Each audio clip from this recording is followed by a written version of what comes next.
شراب کے بارے میں یہ بالکل واضح ہے کہ وہ نشہ پیدا کرتی ہے اور نشہ انسان کی عقل کو ختم کر دیتا ہے۔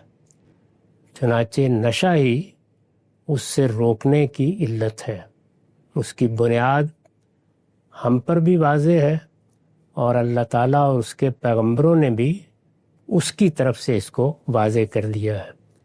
ہر مسلمان کو اس بنیاد کو بھی سمجھنا چاہیے۔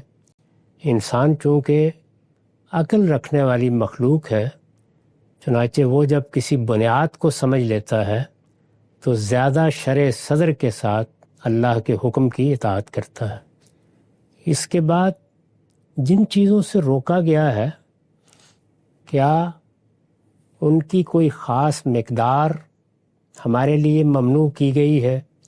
وہ اگر تو اللہ نے متعین کر دی ہے تو درست، اگر نہیں متعین کی تو اسی ریشنیل کو سامنے رکھ کر ہم متعین کریں گے۔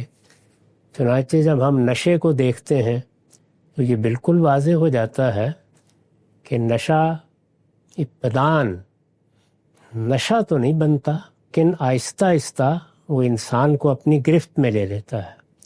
اس طرح کی چیزیں جو ایڈکشن پیدا کر دیں، ان میں زیادہ موضوع یہی ہے کہ ابتدا سے ان کو روک دیا جائے۔ ہم بھی دنیاوی قانون میں یہی کرتے ہیں۔ ہم نے جو ٹریفک کے قوانین بنائے ہیں، اور شاید انسانی قوانین میں سب سے مفصل قانون سازی یہی ہے، اس میں دیکھ لیجئے کہ ہم یہ نہیں کہتے کہ اگر آپ اپنی گاڑی غلط چلا کے منزل تک پہنچ سکتے ہیں تو چلا لیجئے، اس کو ابتدا ہی سے روک دیتے ہیں۔